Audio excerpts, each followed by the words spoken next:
નમસ્કાર દર્શક મિત્રો, વીઆર લાઈવના પાવર પ્લે કાર્યક્રમમાં આપનું સ્વાગત છે. ધર્મ જ્યાં છે ત્યાં વિશ્વાસ છે. વિશ્વાસ માત્ર એકલો નથી હોતો, આસ્થા તેમાં જોડાયેલી હોય છે.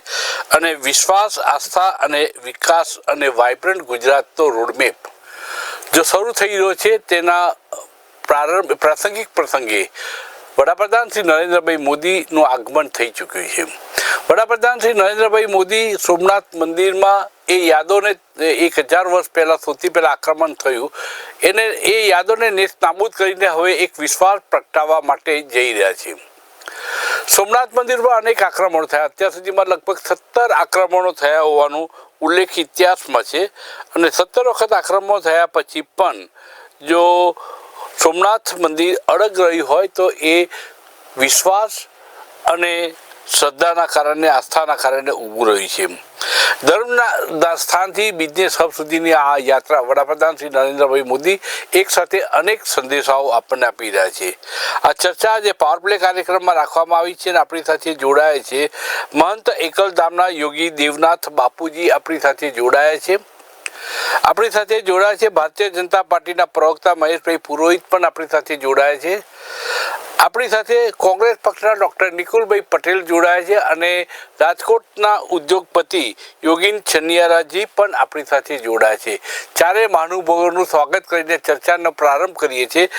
યોગીન એટલે સૌથી પહેલાં આપણે શરૂઆત કરીશું યોગી દેવનાથજીથી.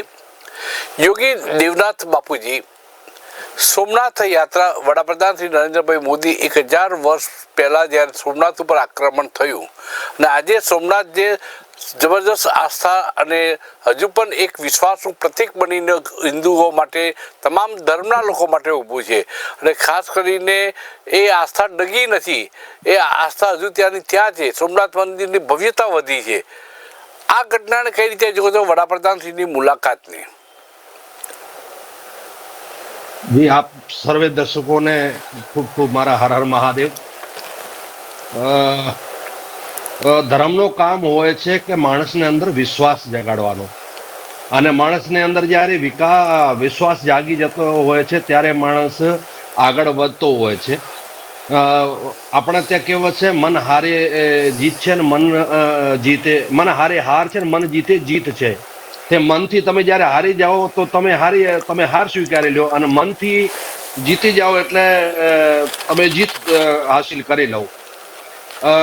અમુક યુદ્ધો થતા હોય છે તો યુદ્ધો ખાલી ગોળા બાળૂદથી નથી થતા, એ સાથે સાથે તમારો મનોબળ પણ હોવો જોઈએ, તોય તમે યુદ્ધને જીતી શકો છો.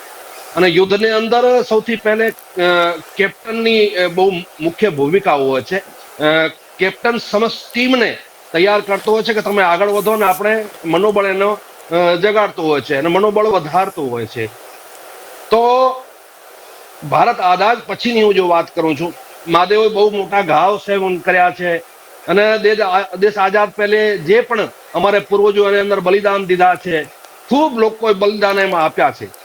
અને આઝાદ ભારત પછી જે વાત કરીએ, આઝાદ ભારત પછી આપણે સૌને યાદ કરવા પડે કે લોખંડી પુરુષ સરદાર સાહેબ અગર ન હોત તો આજે જો આપણે આ સોમનાથના 1000 વર્ષ જો આતંકવાદીઓ દ્વારા આક્રમણ કરવામાં આવ્યા, સોમનાથને ઘાવ પહોંચાડવામાં આવ્યા, એ ન જોતા હોય.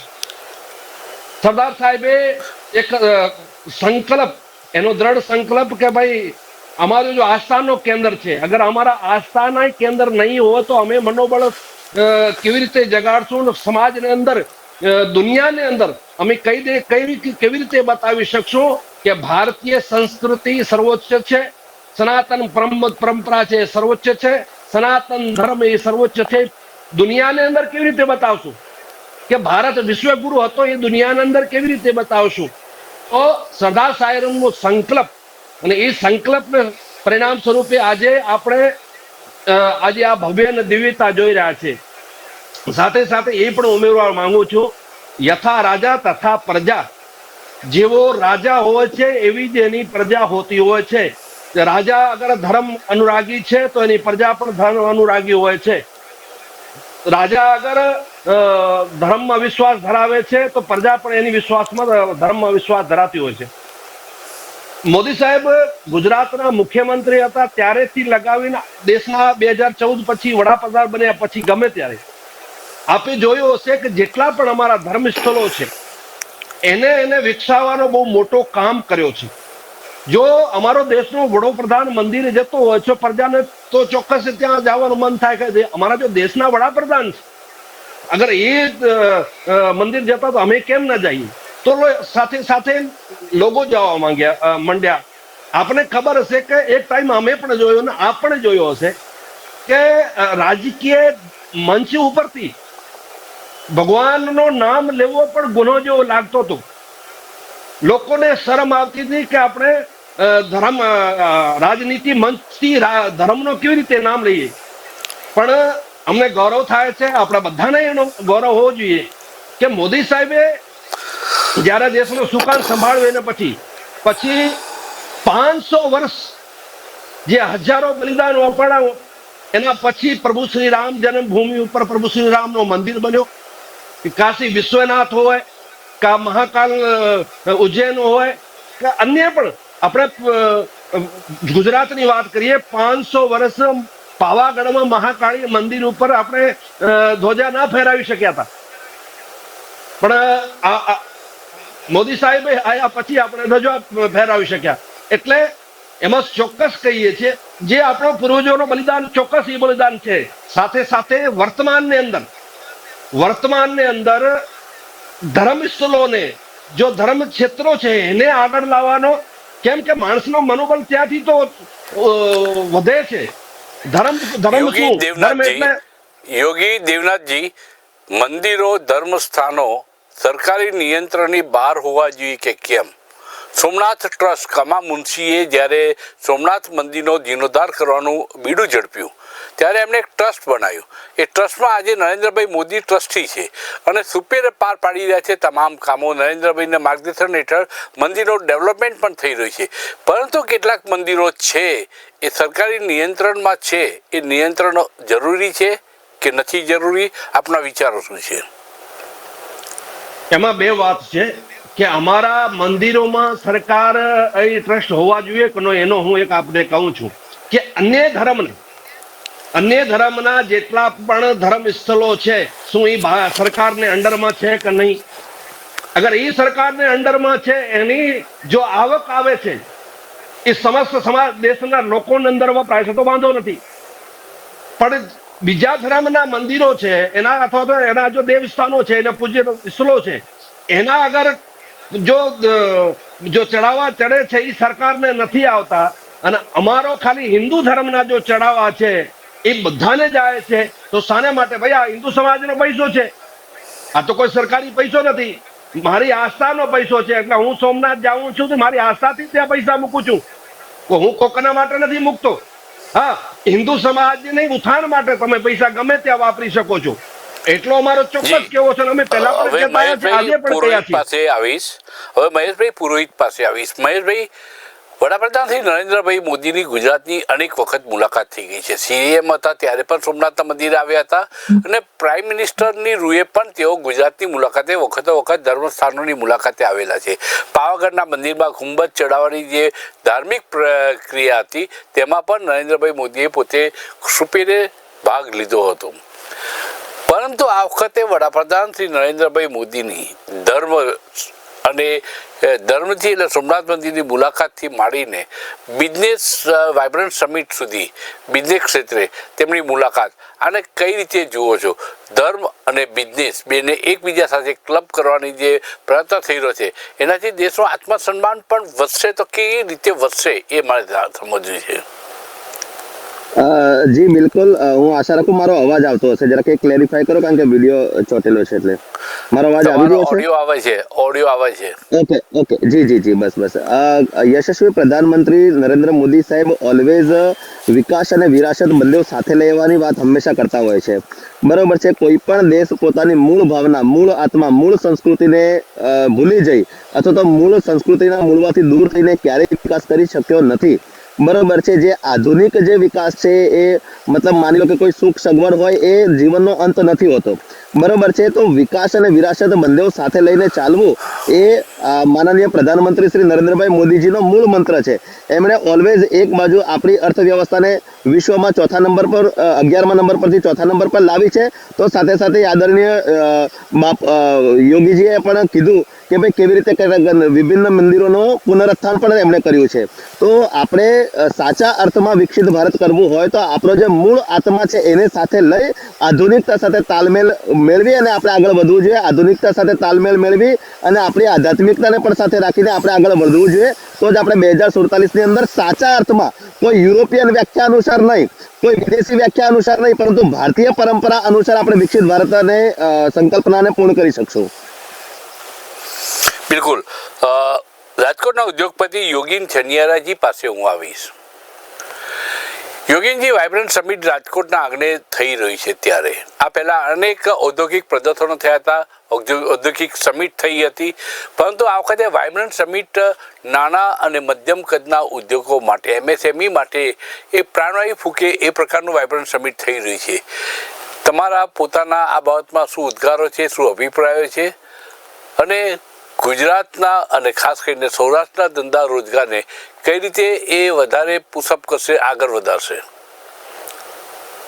જી, રાજકોટ ખાતે જે આપણા માનનીય પ્રધાનમંત્રી મોદી સાહેબે જે વાઇબ્રન્ટ સમિટ રાજકોટને આપી છે, એનાથી રાજકોટને ખૂબ જ મોટી તકો મળવાની છે. વાઇબ્રન્ટ ગુજરાત આપ જોવો છો ઘણા વર્ષોથી મોદી સાહેબ કરી રહ્યા છે, અને એનો જે ફાયદો ગુજરાતને મળે છે, ગુજરાતમાં જે વિકાસ થાય છે, એ વાઇબ્રન્ટ સમિટના જે ઇન્વેસ્ટર્સ છે, બાયર સેલર મીટ છે, આ બધી વસ્તુથી આપણા ઉદ્યોગોને પ્રોત્સાહન મળે છે. ખાસ આ વખતે એમણે જે રાજકોટ પસંદ કર્યું છે એ ખરેખર ખૂબ જ ખરેખર એક સરાહનીય પગલું કહેવાય. કારણ કે આખા ગુજરાતમાં જો યોગીનભાઈ, આ વખતનો કન્સેપ્ટ એવો છે કે ઝોન દીઠ વાઇબ્રન્ટ સમિટ કરવી. પહેલા માત્ર મહાત્મા ગાંધી મંદિર ગાંધીનગર ખાતે થતું હતું, આ વખતે ઝોન દીઠ કરી છે, એટલે જે તે ક્ષેત્રના લોકલ ઉદ્યોગોને માં પ્રાણ ફૂંકાય અને વધારે વિકાસની તેજ ગતિ અપાય. એટલે એક રીતે વડાપ્રધાનશ્રીનું આ દૂરંદેશી પણ પગલું છે, અને એ રીતે એને આવકારવું જોઈએ. આપના ઉદ્ગારો વધારે, આપના અભિપ્રાયો મારે જાણવા છે કે વાઇબ્રન્ટ સમિટથી રાજકોટના સૌરાષ્ટ્રના ઉદ્યોગોમાં કેવી હલચલ છે, કેવી હિલચાલ છે, કેટલી ખુશી છે? એ જ મુદ્દા ઉપર હું આવતો હતો કે આ વખતે જે વાઇબ્રન્ટ છે એ બધા ઝોન વાઇઝ કરેલા છે. ઝોન વાઇઝ યાની કે ભાઈ જે તે ક્ષેત્રોના આપણા જે કોઈ નિપુણતા છે, જે બધા ઉદ્યોગો પાસે જે કલા છે, કારીગરી છે, આપણે કહેવાય છે કે રાજકોટ આપણે પકડીએ, સૌરાષ્ટ્ર કચ્છ અત્યારે વાઇબ્રન્ટ કરેલું છે. સૌરાષ્ટ્ર કચ્છમાં ઘણા ઉદ્યોગ છે એ ઇન્ટરનેશનલ લેવલે ફેમસ છે. રાજકોટ આજે ગુજરાતનું એક મેઇન ઇન્ડસ્ટ્રી હબ થઈ ગયું છે. જૂના જમાનામાં રાજકોટ ઓઇલ એન્જિન તરીકે ઓળખાતું હતું, જ્યારે આજે એક પણ સેક્ટર એવું નથી કે રાજકોટે આજે વર્લ્ડ લેવલે નામના ના કરી લો. એન્જિનિયરિંગ ક્ષેત્ર પકડો, આપ ઓટોમોબાઈલ ક્ષેત્ર પકડો, કિચનવેર, હાર્ડવેર, મશીન ટૂલ્સ, આવા અનેક ક્ષેત્રોમાં રાજકોટની અત્યારે બોલબાલા આખા ઇન્ડિયામાં છે. આજે મશીન ટૂલ્સ એસોસિએશનના પ્રમુખ તરીકે જો હું વાત કરું તો આજે મશીન ટૂલ્સ ઉદ્યોગ રાજકોટ અત્યારે ઇન્ડિયા આખામાં 2nd નંબરે છે, અને વર્લ્ડમાં આજે રાજકોટની મશીનરી છે એ સૌથી વધારે વખણાય છે. એની વર્કમેનશીપ, એની જે ટેકનોલોજી છે એ રાજકોટના ઉદ્યોગકારોએ મશીનરી અને ટૂલ્સના પ્રકરણમાં મશીનરી અને ટૂલ્સ એન્જિનિયરિંગ ઉદ્યોગ ક્ષેત્રમાં રાજકોટે કાઠું કાઢ્યું છે. કેટલા વર્ષોથી આ દબદબો રહ્યો છે? કેટલા વર્ષથી દબદબો રહ્યો છે આવો? 20 વર્ષથી, છેલ્લા 20 વર્ષથી રાજકોટ છે એ ખૂબ જ હરણફાળ પડી રહ્યું છે. જ્યારે CNC ટેકનોલોજી હોય, અત્યારે બધી ટેકનોલોજી અપગ્રેડેશન રાજકોટની મશીનરીમાં આવી ગયું છે, અને આજે જર્મન ક્લાસના મશીનો આજે રાજકોટમાં બને છે. જે ઘણા વર્ષોથી આપણે જોઈએ કે ભાઈ એન્જિનિયરિંગ ક્ષેત્રે તો રાજકોટ છે, રાજકોટના બધા ઉદ્યોગકારો પાસે કાંડાની કરામત છે, એ લોકો પાસે બુદ્ધિમત્તા છે. ખાલી ફક્ત એટલું જ છે રાજકોટ કે ભાઈ રાજકોટમાં બધા MSME સેક્ટર છે. આજે આ વાઇબ્રન્ટ આવવાથી રાજકોટના જે નાના ઉદ્યોગો છે કે જેમની પાસે ખૂબ જ સારી કેપેબિલિટી છે, જો એમને ઇન્ટરનેશનલ લેવલે માન્યતા પ્રાપ્ત થાય તો રાજકોટનો વિકાસ હજી વધુ હરણફાળ પડે. કારણ કે એન્જિનિયરિંગ ક્ષેત્રમાં રાજકોટને બીટ કરી શકે એવું. જી,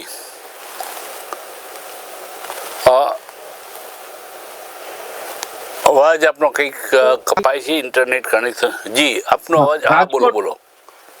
રાજકોટમાં જે બોલો. આજે સમિટ થઈ છે વાઇબ્રન્ટની, એમાં જે કોઈ પણ એમઓયુ થશે, એમાં જે કોઈ પણ બાયર સેલર મીટ થશે, એમાં રાજકોટના નાના ઉદ્યોગકારોને ખૂબ જ ફાયદો થવાનો છે. આજે જી, વાઇબ્રન્ટ જી. ખાલી ગુજરાત પૂરતું મર્યાદિત હતું, હવે ઝોન વાઇઝ થઈ ગયું છે. ઝોન વાઇઝ નાના નાના ઉદ્યોગોને ખૂબ જ આમાંથી પ્રોત્સાહન મળવાનું છે અને તેઓને ખૂબ જ આગળ મોટી શક્યતાઓ રહેલી છે કે રાજકોટમાં મોટા ઉદ્યોગો સ્થપાય એવી. જી યોગીનભાઈ, મને એ દિવસ યાદ આવે છે કે જ્યારે રાજકોટ ગુજરાત સમાચારમાં હું હતો, જર્મન બનાવટના મશીનમાં જે ફોલ્ડર હતું, જે કોપીઓ ગણવાનું કામ કરતું હતું, એમાં તિરાડ પડી હતી અને એ જો તૂટે તો ઓછામાં ઓછા 8-10 માણસો મરી જાય એ પ્રકારની જોખમી હતી.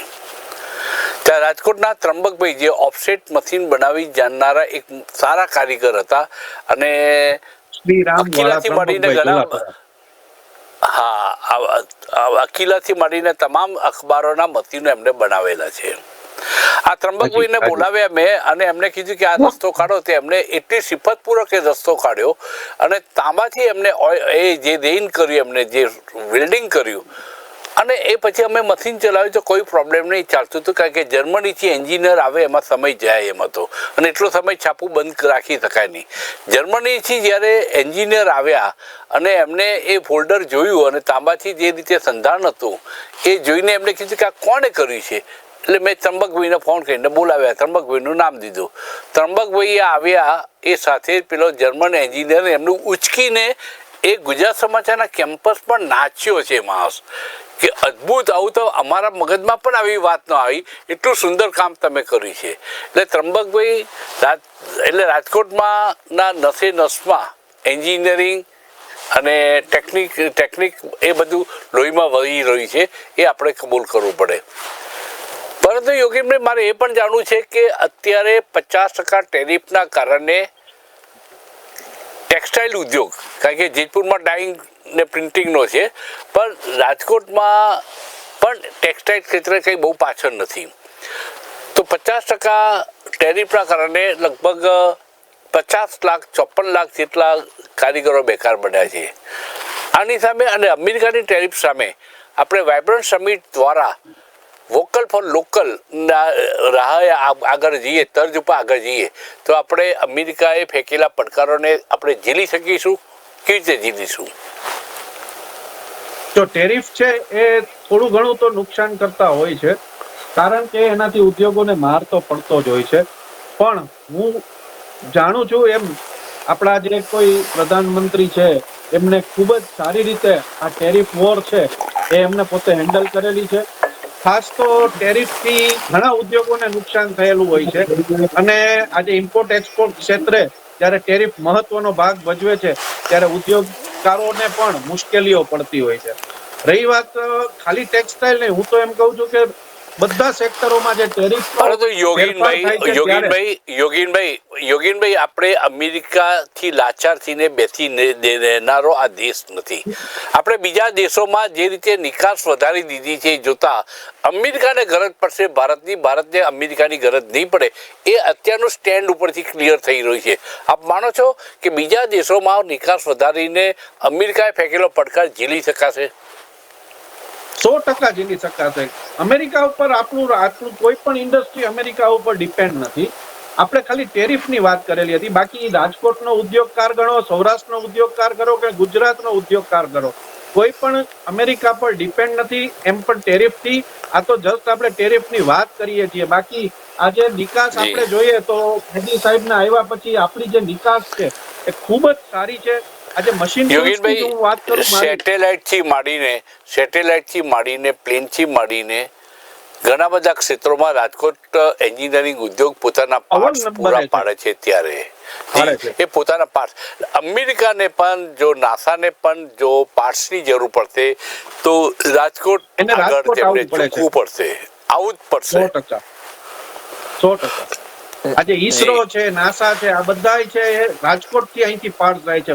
કોઈ પણ ઓટોમોબાઈલ ઇન્ડસ્ટ્રી છે તો રાજકોટથી એના પાર્ટ્સ જાય છે. તો આ રાજકોટની કેપેબિલિટી છે.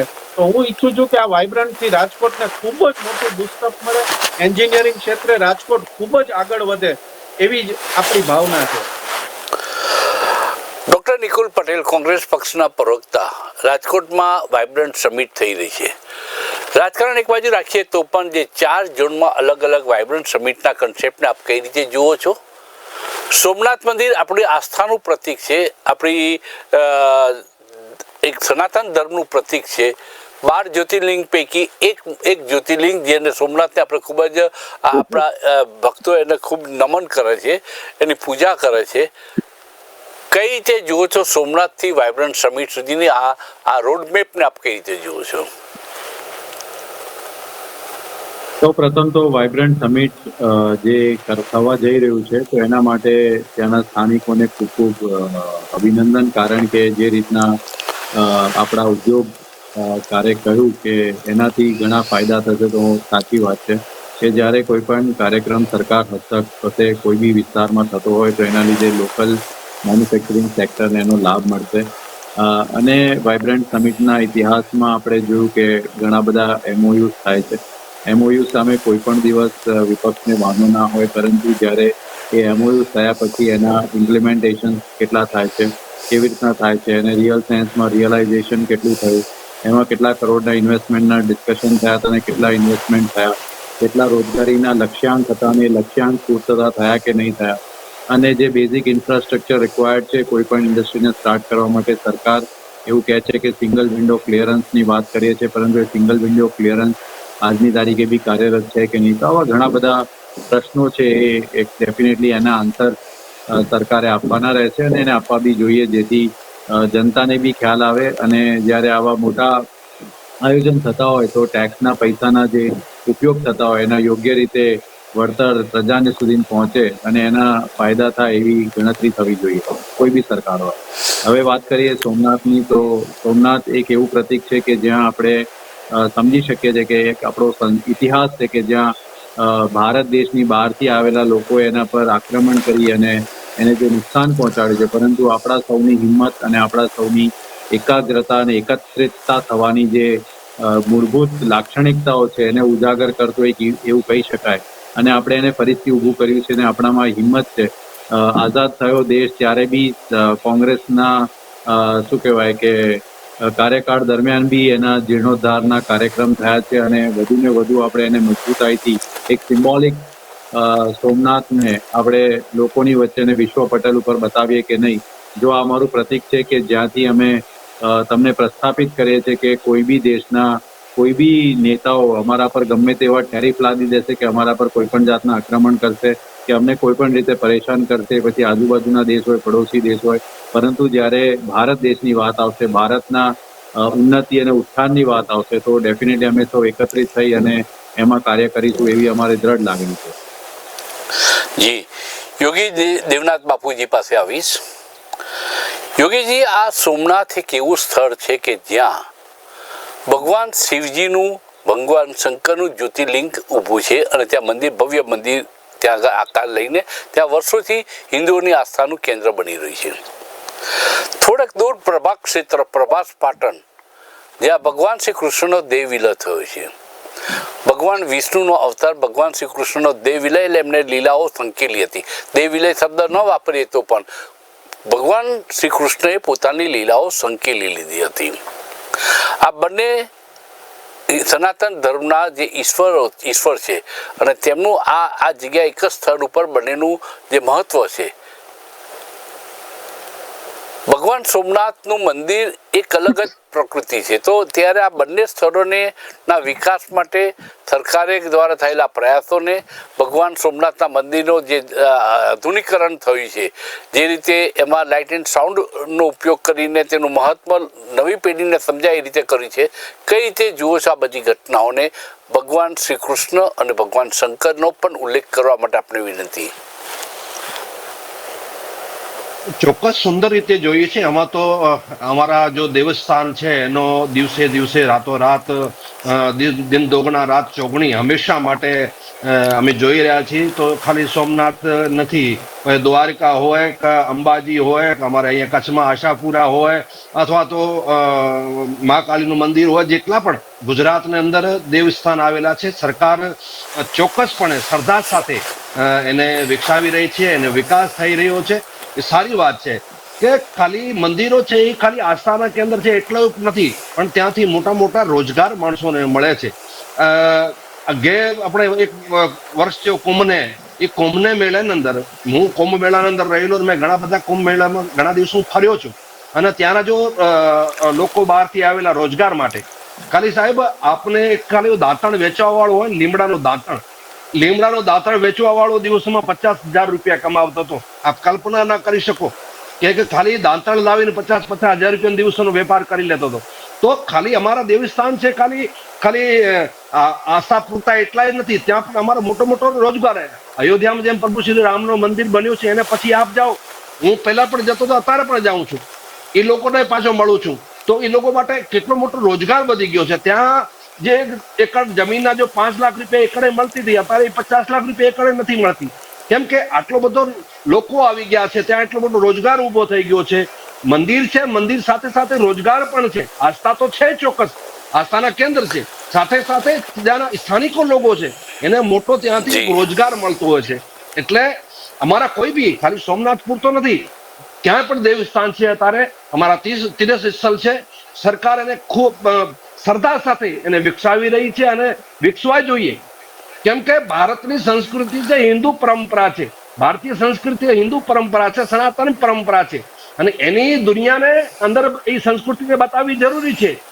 કેમ કે દુનિયાને નહીં. યોગી દેવનાથજી, આપે જે વાત કરી છે કે હિન્દુસ્તાનનો સનાતન ધર્મ માત્ર આસ્થાનું પ્રતીક નહીં, પરંતુ રોજીરોટી આપનારો પણ એક ધર્મ છે. વિશ્વના કોઈ પણ દેશમાં જઈએ તો જે અલગ અલગ ધર્મ જે અત્યારે અસ્તિત્વ ધરાવે છે, પણ સનાતન ધર્મ હજારો વર્ષ જૂની આટલી સંસ્કૃતિ જે આજે પણ ધબકતી રહી છે, એનું કારણ છે કે એ લોકોનો જઠરાગ્નિ પણ શાંત પાડે છે. ધર્મ એને એક વિશ્વાસ આપે છે, શ્રદ્ધા આપે છે, અને આસ્થા દ્વારા એ પોતાની જિંદગી વિતાવી શકે છે. જી યોગી આદિત્યનાથજી, આપણે સમય આપનો આરતીનો થયો છે, એટલે આપ રજા માગી હતી અગાઉથી, તો આપને રજા લેવી છે તો આપ લઈ શકો છો. એ પહેલાં આપને કંઈ કહેવું હોય તો આપ કહી શકો છો. ચોક્કસ સર્વે સનાતનીઓને કહું છું કે અમારા માટે ગૌરવનો ક્ષણ છે, અને મહાદેવના શરણમાં જે બી આપણે જઈને પ્રાર્થના કરીએ અને ભારત વિશ્વગુરુ બને, મા ભારતી વિશ્વગુરુ બને, એવી આપણે સૌ સાથે એક કટિબદ્ધતાથી, એકતાથી આપણે આગળ વધીએ ને મને લાગે છે ચોક્કસ દુનિયાને આપણે આપણી સંસ્કૃતિ અને ભારતનો જે તાકાત છે એ દુનિયાની સામે પ્રસ્તુત કરી શકશું. હર હર મહાદેવ. જી હર હર મહાદેવ. મહેશભાઈ પુરોહિત પાસે આવીશ. મહેશભાઈ, गर्व से कहो हम हिंदू है सूत्रों પૂરતું મર્યાદિત નહીં રહેતા, હવે આચરણમાં પણ હિન્દુ હોવાનું જાહેર થયું છે, અને એક હિન્દુ હોવા માટે આપણને ગર્વ થાય છે, આસ્થા આપણી વધે છે. સોમનાથ મંદિરના જીર્ણોદ્ધાર સમયે કેટલીક રાજકીય મતભેદો મતાંતરો હતા, પરંતુ કમા મુનશીને જ્યારે આ સુકાન સોંપવામાં આવ્યું, કમા મુનશીએ જે રીતે આખું સોમનાથ મંદિરને ઊભું કર્યું, 18 વખત તેના ઉપર આક્રમણ થયા, અને છતાં પણ આજે અડગ રીતે સોમનાથ મંદિર ઊભું છે. હિન્દુઓના આસ્થાના પ્રતીક તરીકે એને કઈ રીતે જુઓ છો? હિન્દુઓ આજે પણ ત્યાં નતમસ્તક થવા જાય છે, અને એક જ્યોતિર્લિંગ એક એવું છે કે જ્યાં અખૂટ માનવ ભક્તો ત્યાં આગળ સતત દર વર્ષે જાય છે. હજારો લોકો જાય છે, લાખો લોકો જાય છે, કરોડો લોકો જાય છે. આખા વર્ષની ગણતરી માંડીએ તો ખૂબ મોટી થઈ શકે એમ છે. આ મંદિરને શ્રદ્ધા સાથે, આસ્થા સાથે અલગ રીતે ઊભું રહેલું જોઈને આપણા મનમાં કયા ભાવ પેદા થાય છે? જી બિલકુલ. મને તો સૌપ્રથમ તો આપણા દેશના જે નાગરિકો છે, અથવા તો તમામ આપણા સનાતની ભાઈ બહેનો છે, એમના જે આસ્થાની જે પરાકાષ્ઠા છે એના પર ગૌરવ થાય છે કે કોઈ એક મંદિર ઉપર 1000 વર્ષ પહેલા કોઈ એક મંદિર પર 18 વખત હુમલો થયો, અને તે હુમલા બાદ પણ ઘણી વખત મંદિરને તોડવાનો અને નષ્ટ કરવાનો પ્રયાસ કરવામાં આવ્યો. પરંતુ તમે જો કે આસ્થા અને શ્રદ્ધામાં કેટલી તાકાત હોય છે કે જે નષ્ટ કરવા વાળા હતા એ નષ્ટ થઈ ગયા છે, પરંતુ મંદિર આજે પણ અડીખમ છે. તો હું એ તમામ સનાતનીઓને નતમસ્તક વંદન કરું છું, જેમણે પોતાની આસ્થા ચાલુ રાખી, ગમે તેવી વિપરીત સંજોગોમાં પણ પોતાની આસ્થા બદલી નહીં. બરોબર છે. અને એવા તમામ નેતાગણ અથવા તો સામાજિક અગ્રણીઓ અથવા તો રાજકીય અગ્રણીઓને પણ નતમસ્તક વંદન કરું છું કે જ્યારે સમાજને નેતૃત્વની જરૂર પડી ત્યારે તેમણે નેતૃત્વ પૂરું પાડ્યું. એ પછી હમીરજી ગોહિલ હોય, સરદાર વલ્લભભાઈ પટેલ હોય, કમા મુનશી હોય, રાજેન્દ્ર પ્રસાદ હોય, તો એવા તમામ નેતાગણને પણ હું નતમસ્તક વંદન કરું છું, જેમણે જ્યારે પણ આપણા સમાજને માર્ગદર્શન આપવાની જરૂર પડી ત્યારે એમણે માર્ગદર્શન આપ્યું છે. અને આજના દોરની અંદર આપણા વિશ્વભરમાં ફેલાયેલા તમામ સનાતનીઓ આજે પણ સોમનાથ દાદાના ચરણોમાં નતમસ્તક વંદન થાય છે. તમે જો વિશ્વની અંદર એવા ઘણા ઓછા ઉદાહરણ જોવા મળશે તમને કે જ્યાં કોઈ 1000 વર્ષથી કોઈ એક જેના પર આક્રમણ થયા હોય ને છતાં પણ એ ઇમારત ના કહી શકાય પરંતુ આસ્થાની ઇમારત અડીખમ ઊભી હોય, તો એ આપણા જેવા તમામ સનાતનીઓના અડીગ આસ્થા અને એનું પ્રમાણ છે. બિલકુલ. હું આવીશ રાજકોટના ઉદ્યોગપતિ યોગીનભાઈ ચનિયારા પાસે. યોગીનભાઈ, એ સમજ્યું કે આ રાજકોટમાં વાઇબ્રન્ટ સમિટ થઈ રહ્યું છે, ત્યારે રાજકોટના ઉદ્યોગપતિઓની કઈ અપેક્ષા આ વાઇબ્રન્ટ સમિટ પાસે છે? એમઓયુ જે કંઈ થાય, કેટલા સમયમાં એનો અમલ થવો જોઈએ, શું છે, શું અપેક્ષાઓ છે? રાજકોટની ઘણી અપેક્ષાઓ છે. ખાસ તો ઇન્ફ્રાસ્ટ્રક્ચર ડેવલપમેન્ટ એ સૌથી મોટી અપેક્ષા છે રાજકોટની. કારણ કે રાજકોટનો આખો નકશો બદલાઈ ગયો યોગીનભાઈ. રાજકોટનો આખો નકશો બદલાઈ ગયો છે. અત્યારે જે રિંગ રોડ બન્યો છે એ કદી કોઈએ કલ્પના નથી કરી એટલો બધો ડેવલપ થશે. કારણ કે રાજકોટમાં હું 91, 92, 93 3 વર્ષ રહ્યો, એ વખતે રાજકોટ અને આજનું રાજકોટમાં તો ભૂલા પડી જવા, કંઈ ખબર જ ન પડે એવું થઈ ગયું છે. રાજકોટ હજી વધુ ઇન્ફ્રાસ્ટ્રક્ચર ડેવલપમેન્ટ માંગે છે. વિશ્વ કક્ષાએ રાજકોટ જે આજે ઇન્ડસ્ટ્રીમાં વખણાય છે એ મુજબ આજનું જે ઇન્ફ્રાસ્ટ્રક્ચર છે હજી ઘણું નાનું પડે એમ છે. કારણ કે એક પણ સેક્ટર એવું નથી કે રાજકોટે બીટ નથી કરેલું. એટલે રાજકોટને હજી ઘણું ઇન્ફ્રાસ્ટ્રક્ચર ડેવલપમેન્ટની જરૂર છે. ભાઈએ જેમ કીધું એમ એમઓયુ બધા થાય છે, એમઓયુ થવાના છે, અને એમઓયુ નું જે અમલીકરણ છે એ તાત્કાલિક ધોરણે સરકાર કરે. અને જેટલો એમઓયુ કરેલા છે એ ઉદ્યોગોને ખાસ પ્રોત્સાહિત કરીને એમને વહેલી તકે સિંગલ વિન્ડો સિસ્ટમથી જેમ કીધું એમ તાત્કાલિક ધોરણે એમના અમલ થાય અને વિકાસ છે રાજકોટે હરણફાળ મળે. કારણ કે આજે આ જે વાઇબ્રન્ટ સમિટ છે એ રાજકોટ માટે ખૂબ જ મોટી તક છે. આવતા દિવસોમાં પણ મને લાગે છે કે આવી જ રીતે ઝોન વાઇઝ વાઇબ્રન્ટ સમિટો થશે. કારણ કે આ વાઇબ્રન્ટ સમિટ આજે આપણા સૌરાષ્ટ્ર કચ્છને ખૂબ જ ફાયદો દઈને જવાનું છે. ઇન્ફ્રાસ્ટ્રક્ચર યોગીનભાઈ, આ માત્ર રાજકોટ માટે પણ નથી. આ વાઇબ્રન્ટ સમિટ જામનગરને પણ સાંકળશે, સૌરાષ્ટ્ર કચ્છનું છે. તો એ સંજોગોમાં સૌરાષ્ટ્રમાં જામનગરનો બ્રાસ ઉદ્યોગ, જેતપુરનો ડાઇંગ અને પ્રિન્ટિંગનો ઉદ્યોગ, મોરબીનો ઉદ્યોગ, સિરામિક ઉદ્યોગ, અને હા, તો એ લોકોને થોડીક ગતિ ધીમી પડી છે. એ ફરી ગતિ પકડાશે વાઇબ્રન્ટ સમિટના કારણે? શું અપેક્ષાઓ છે જામનગરની, મોરબીની અને જેતપુરની પણ? એ જ કહું છું કે સૌરાષ્ટ્ર કચ્છનું જે ડેવલપમેન્ટ છે વાઇબ્રન્ટ સમિટથી થવાનું છે અને ખૂબ જ મોટી તકો રહેલી છે. આજે આપ જ્યારે ખાલી ગુજરાતમાં વાઇબ્રન્ટ આવવાથી જો ગુજરાતનું આટલું ડેવલપમેન્ટ શક્ય હોય તો આજે સૌરાષ્ટ્ર કચ્છમાં પણ ખૂબ જ ડેવલપમેન્ટ આવતા દિવસોમાં આવશે. આપ જાણો છો એમ બધા જ સેક્ટરો અહીંયા છે જ. આપણી આજુબાજુના બધા જ સિટી છે અને ગામો છે એ બધા જ વખણાય છે. મોરબી જેમ આપે કીધું એમ ટાઇલ્સ ઉદ્યોગ છે આજે ચીનને અંપાવે છે. જેતપુર છે, પછી કચ્છનો જે હસ્તકલા ઉદ્યોગ છે એ પણ આજે મૃતપાય સ્થિતિમાં છે. તો આજે સરકાર પણ એની પાછળ ખૂબ જ મહેનત કરી રહી છે. એટલે આવી રીતે સૌરાષ્ટ્ર કચ્છનું ડેવલપમેન્ટ છે, સૌરાષ્ટ્ર કચ્છનું ઇન્ફ્રાસ્ટ્રક્ચર છે વાઇબ્રન્ટના હિસાબે ખૂબ જ એમાં મોટી તકો રહેલી છે. અને ખાસ તો બધા જ ઉદ્યોગોને આ વાઇબ્રન્ટ થકી ખૂબ જ મોટો લાભ થવાનો છે. એક નાની સોના અને ચાંદીના ઉદ્યોગ ક્ષેત્રે પણ રાજકોટ ખૂબ હરણફાળ ભરી રહી છે. વાઇબ્રન્ટ સમિટને સોના ચાંદીના ઉદ્યોગને વધારે ગતિ પકડાવવા માટે શું રોલ અદા કરશે? જેમ્સ અને જ્વેલરી ઉદ્યોગ રાજકોટનું એક વિભિન્ન અંગ બની ગયું છે. કારણ કે ઇમિટેશન ઉદ્યોગ અત્યારે આખા ઇન્ડિયામાં રાજકોટનો સૌથી મોટામાં મોટો ઉદ્યોગ છે. ચાંદી ક્ષેત્રે પણ રાજકોટે ખૂબ જ મોટી પ્રગતિ કરેલી છે. તો આવી રીતે મેં કેમ કીધું એમ રાજકોટમાં લગભગ કોઈ ઇન્ડસ્ટ્રી બાકી નથી કે જેમાં ઇન્ડિયા લેવલે કે વર્લ્ડ લેવલે એમણે નામ ના કરેલું હોય. કિચનવેર પણ આપ ખાલી કિચનવેર પકડીએ તો રાજકોટ અત્યારે બીટ કરે છે આખા ઇન્ડિયામાં કિચનવેર. તો આવી રીતે નાના નાના ઉદ્યોગો શું કામ રાજકોટ બીટ કરી શકે છે? કારણ કે રાજકોટના ઉદ્યોગકારો અને સૌરાષ્ટ્ર કચ્છના ઉદ્યોગકારો પાસે એક ખૂબ જ સારી ક્ષમતા રહેલી છે. એમની પાસે જે પણ બળ બુદ્ધિ છે એ એમના ઉદ્યોગને ખૂબ જ આગળ લઈ આવે છે. રહી વાત થોડી ઘણી પુશઅપની, જો સરકાર આવી રીતે સૌરાષ્ટ્ર કચ્છના ઉદ્યોગકારો પાછળ ધ્યાન આપે અને થોડું પુશઅપ કરે તો ખૂબ જ સારી રીતે સૌરાષ્ટ્ર કચ્છ પ્રગતિ કરી શકે અને સારા એવું નામ કરી શકે અલગ અલગ ઉદ્યોગ છે. યોગેનભાઈ, મને કોયડો કદી સમજાયો નથી. હું એ કોયડો આપણે રાજકોટ વિશે સંકળાયેલો છે એટલે ખાસ પૂછીશ.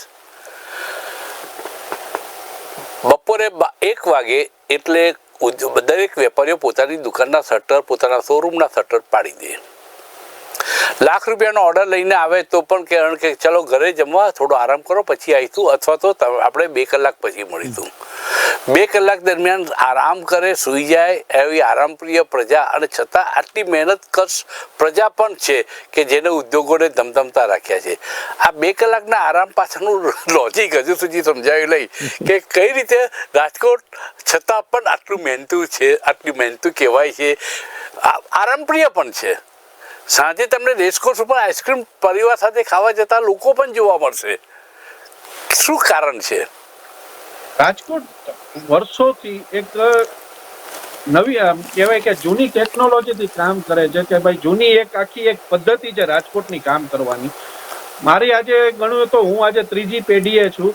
અમે જે છનિયારા લેથ મશીન, જે રાજકોટમાં મારા દાદાએ પહેલો લેથ મશીન બનાવેલો હતો, ગોંડલ રોડ પર છનિયારા મશીન ટૂલ્સ કરીને ફેક્ટરી હતી. તો આજે હું જ્યારે જોઉં છું, આજે 1960 થી 1960 થી અમારી જે ઇન્ડસ્ટ્રી છે એથી લઈને અત્યારની આ 21મી સદીમાં આજે જ્યારે અમે ચલાવીએ છીએ, તો રાજકોટમાં જે કઈ આ સિસ્ટમ પડેલી છે એ રાજકોટમાં 7:30 વાગે જ્યારે ઇન્ડસ્ટ્રી ચાલુ થઈ જાય છે, તો કોઈ પણ માણસ આજે 7:30 વાગે આવે છે એટલે બપોરે એને થોડીક વાર આરામ કરવાની જરૂર પડે, પાછો એ કામે લાગી જાય છે અને રાતના 9, 10, 11, 12 સુધી કામ કરતો. આ એક રાજકોટની વર્ષો જૂની પરંપરા હતી. પણ હવે અત્યારની જે કોઈ નવી જનરેશન છે, જેન જી છે, જે બધી અત્યારે ઉદ્યોગકારો નવા સ્માર્ટ આવી ગયા છે, એમાં થોડા ઘણા ફેરફારો થયા છે કે ભાઈ જૂની રૂઢી છે એ અત્યારે થોડી વિસ્તરતી જાય છે. અત્યારે પણ બપોરના સમયે પણ રાજકોટની ઇન્ડસ્ટ્રી ધમધમી રહી છે અને લગભગ હવે એટલું બધું નથી રહેતું કે ભાઈ 1 થી 4 રાજકોટ બંધ હોય છે, કારણ કે મોસ્ટ ઓફ બધા અત્યારે ઉદ્યોગો બપોરના સમયે ચાલુ હોય છે. હા, જે કોઈ પણ આપણે અહીંની સિસ્ટમ છે કે ભાઈ જમવાની રિસેસ પાડવી પડે છે, એટલા જ પૂરતી અત્યારે મર્યાદિત છે. અને પહેલાના સમયમાં એવી આશા રખાય, એટલે એવી આશા રાખી શકાય કે બપોરના 2 કલાક 3 કલાક વાઇબ્રન્ટ સમિટ ધમધમતી રહેશે, એ આરામમાં નહીં જાય. અર્થ એટલો થયો. જી, ખૂબ શુભકામનાઓ છે. પરંતુ ડૉક્ટર નિકુલભાઈ પટેલ પાસેથી હું જાણીશ કે દેશના ઉદ્યોગોને એક કિક મારવાની જરૂર હતી, કેમ કે અત્યારે જે ટેરિફનો સામે ચેલેન્જ આવી છે, ટેરિફની સામે દેશ ઝૂકે નહીં અને ઝૂકશે પણ નહીં. આ દેશ વર્ષોથી, હજારો સાલોથી કોઈની આગળ ઝૂક્યો નથી. પોતાનું સામાન કોઈની આગળ બુજરો કરે એમ આ દેશ ઈચ્છતો નથી. ત્યારે વાઇબ્રન્ટ સમિટ દેશના ઉદ્યોગોમાં પ્રાણ ફૂંકવાનું કામ કેવી રીતે કરી શકે એ સવાલ મેં આપણે પૂછ્યો હતો, અને અત્યારે હું ફરીથી દોહરાવું છું કે આપણે MOU થાય છે, માની લો કે જેટલા ટકા થતા હોય પણ એટલો તો પ્રાણ ફૂંકાય છે ધંધા રોજગારમાં. અને ખાસ કરીને MSME ઉપર ફોકસ કરવામાં આવી છે. MSME બ્રાસ ઉદ્યોગ હોય, ડાઇંગ અને પ્રિન્ટિંગ ઉદ્યોગ હોય, રાજકોટનો એન્જિનિયરિંગ ઉદ્યોગ હોય, મોરબીનો સિરામિક ઉદ્યોગ હોય, આ બધા માટે વાઇબ્રન્ટ સમિટ MSME ઉપર ફોકસ કરે, એનાથી વોકલ ફોર લોકલ આ ચરિતાર્થ થશે કે કેમ? વોકલ ફોર લોકલ ની જે પરિભાષા છે, મારા ખ્યાલથી દેશ આઝાદ થયો ત્યારથી જ એના પાયા નખાઈ ગયા હતા. કારણ કે આપણે જોઈ શકીએ છીએ કે BARC ની સ્થાપના થઈ, બાબા એટોમિક રિસર્ચ સેન્ટર. તો આજે આપણે પોતાનું અણુ reactor, indigenous nuclear reactor technology 70 વર્ષના રિસર્ચ પછી આપણે પ્રસ્થાપિત કરી શક્યા છે. Indian space application centre, ISRO, PRL જેવી સંસ્થાઓની સ્થાપના થઈ ત્યારે આપણને વિચાર્યું બી નહીં કે આપણે અવકાશમાં આપણે પોતાના સામ્રાજ્ય સ્થાપી શકીશું. તેવા ઘણા ઉદાહરણ હું તમને આપી શકું છું કે જ્યાં આત્મનિર્ભર બનવાના અને લોકલ ફોર વોકલ માટે જે પ્રયત્ન થયા હતા. હવે આપણે વાત કરીએ, જે ટેરિફની વાત કરીએ, તો કોઈ બી ઇકોનોમી છે કન્ઝમ્પશન બેઝડ ઇકોનોમી હોય, અને આપણા દેશના જે રીતના વસ્તી છે તો આખા સમગ્ર વિશ્વની નજર આપણા માર્કેટ ઉપર છે, અને આપણા માર્કેટ પર હોવાથી તેઓ પોતે અહીંયા પોતાના ગુડ્સને વધુ સારી રીતે વેચવા માટે પ્રયત્ન કરે છે, જ્યારે આપણે ઇન્ટરનલ ગુડ્સની વાત કરીએ તો જે લોકો એક્સપોર્ટ કરે છે એ લોકોને જ આ ટેરિફના અસર થાય એવું મારું માનવું છે. બાકી જે આપણું ઇન્ટરનલ કન્ઝમ્પશન બેઝ ઇકોનોમી જે ખૂબ સ્ટ્રોંગ છે, અને એનું ઉદાહરણ બી હું એટલે આપી શકું છું કારણ કે આપણી જે ઇન્ફોર્મલ ઇકોનોમી છે, 2008 અને 2009માં જ્યારે લેમેન બ્રધર્સ અમેરિકાની અંદર, વિશ્વની અંદર જ્યારે બેંક ઉઠ્યું અને જે રીતના ઇકોનોમિક ક્રાઇસિસ ઉદ્ભવ્યું, પરંતુ એ સમયમાં બી ભારત દેશની અંદર આપણે જોયું કે કઈ રીતના લોકો સેલ્ફ સસ્ટેન થયા, અને તે સમયના મનમોહન સિંહના સરકારે જે પ્રયત્નો કર્યા અને લોકોની અંદર શું કહેવાય કે એક વિશ્વાસ સંપાદન કર્યો, તો એવા કપરા સમયની અંદર બી આપણા દેશના લોકોએ પોતાનું અર્થતંત્ર ખૂબ સારી રીતે ચલાવ્યું. તો હાલમાં બી જે રીતના સરકાર પોતાના પ્રયત્ન કરી રહી છે, તો ડેફિનેટલી એના રિઝલ્ટ શું કહે કશે ને કશે જોવા મળશે. ને ટેરિફના આટલા લદાયા પછી બી આપણા જે જીએસટીના કલેક્શન્સ છે એના પાછળના ઘટાડા એટલે નથી થયા કારણ કે આપણા પોતાના સેલ્ફ સસ્ટેન ઇકોનોમી છે, જે લોકોને રોજગાર બી આપે છે અને એના એ બી થઈ રહ્યા છે. કોઈ બી વાઇબ્રન્ટ સમિટ કે ઉદ્યોગોને પ્રોત્સાહન કરવાના જે કાર્યો છે એ કોઈ આ ભારતીય જનતા પાર્ટીની સરકાર એકલી જ કરતી હોય એવું મારા ધ્યાન પર નથી, કારણ કે જ્યારે દેશની અંદર ઇકોનોમીને ઓપન કરવાનું થયું ત્યારે આપણે જોયું કે કઈ રીતના 1990ની અંદર મનમોહન સિંઘે લિબરલાઇઝેશનની પોલિસી લાવી અને દેશની અંદર એક આત્મવિશ્વાસ ઊભો કર્યો અને પ્રાઇવેટ સેક્ટર જે ગ્રો થયા. તો એ બી દર્શાવે છે કે દરેક સરકારની જવાબદારી છે કે સ્થાનિક બિઝનેસ ગ્રો થાય, અને એમાં જેવી સરળતા શું કહેવાય કે એમાં જેવી સરળતા લાવવાની હોય કે એમાં સપોર્ટ કરવાનું એવું કરવું જોઈએ એવું મારું માનવું છે. અને વિપક્ષ તરીકે અમે ખાલી એટલું જ ધ્યાન સરકારનું દોરતા હોઈએ છીએ કે જ્યારે પબ્લિકના ટેક્સ પેયર્સના મની આટલા લાગતા હોય તો એ સમયે એના રિવોર્ડ્સ ને રિફંડ્સ ને એના જે લાભો છે એ ખાસ કરીને જનતાના છેવાડાના માનવી સુધી જાય એવા પ્રયત્ન સરકાર તરફથી થવા જોઈએ. સામાન્ય રીતે કોંગ્રેસ એવો આક્ષેપ કરતી રહી છે કે આ સરકાર અદાણી અને અંબાણીના ઇશારે ચાલતી હોય છે. ધીરુભાઈ અંબાણી કોના સમયમાં થયા હતા, કોને પેદા કર્યા અને કોને એમને સાથ સહકાર આપ્યો, સથવારો આપ્યો? નિકુલભાઈ,